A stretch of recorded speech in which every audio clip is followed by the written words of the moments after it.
हूं और आपके बाकी विचारों को मैं आगे स्थान दूंगा। हमारे साथ वीरेंद्र सिंह जी हमारे स्टेट हेड इस कार्यक्रम में जुड़ चुके हैं। वीरेंद्र जी, अचानक से रामचरितमानस को लेकर बयान आने शुरू हो चुके हैं। दिल्ली से चला सिलसिला बिहार होते हुए अब उत्तर प्रदेश आ गया है। आप इसके पीछे कारण क्या पाते हैं? ये धार्मिक मसला है या फिर सामाजिक मसला है या फिर सिर्फ राजनीतिक?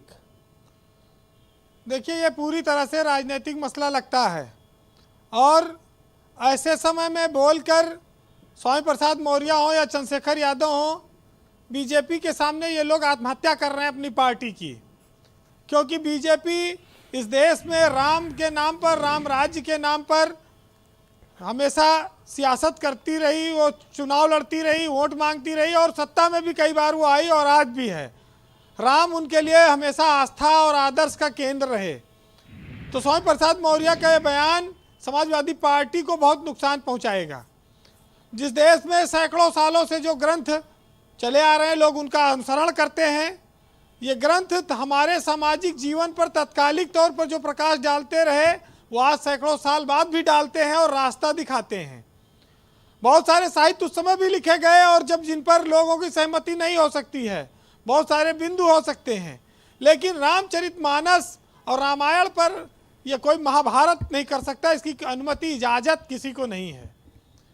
अब 2-3 लोगों से आपने एक सवाल किया कि बाप बेटी एक ही घर में रहते हैं, अलग अलग पार्टी में हैं, इनके अंदर विचारधारा अलग है, मत भिन्नता है या क्या है, ये दोनों मिलीमार है।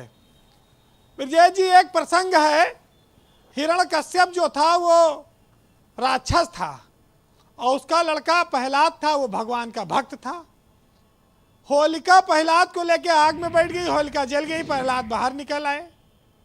ऐसे समझ लो आप इसको कि एक भगवान के खिलाफ है और एक जो है, आप बीजेपी वालों को मैंने थोड़ा सपोर्ट किया इससे ये मान लीजिए उनको फायदा करेगा राकेश त्रिपाठी को। तो उसी तरह से आप मान लीजिए संघमित्रा का स्वामी प्रसाद मौर्य का मामला। धर्म ग्रंथ प्रोपोगेंडा कैसे हो सकते हैं?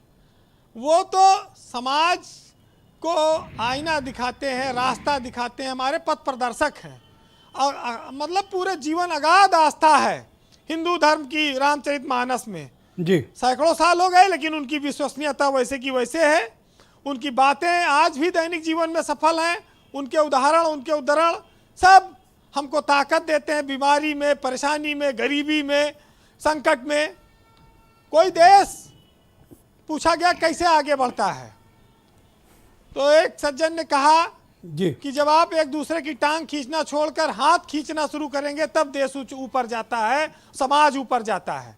लेकिन राजनीति के लिए रामायण और इस तरह से रामचरितमानस पर इस तरह की बातें करना, यह सस्ती लोकप्रियता के अलावा कुछ नहीं है।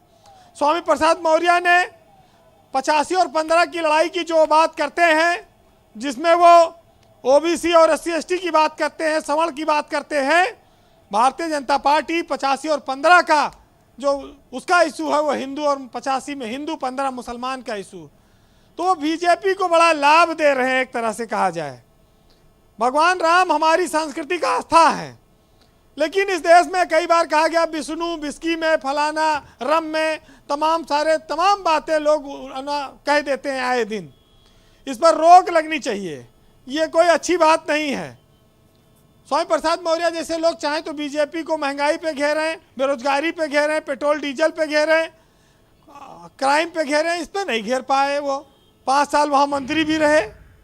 तो ये पार्टी को अपने नुकसान पहुंचा रहे हैं और कुछ नहीं इसके अलावा।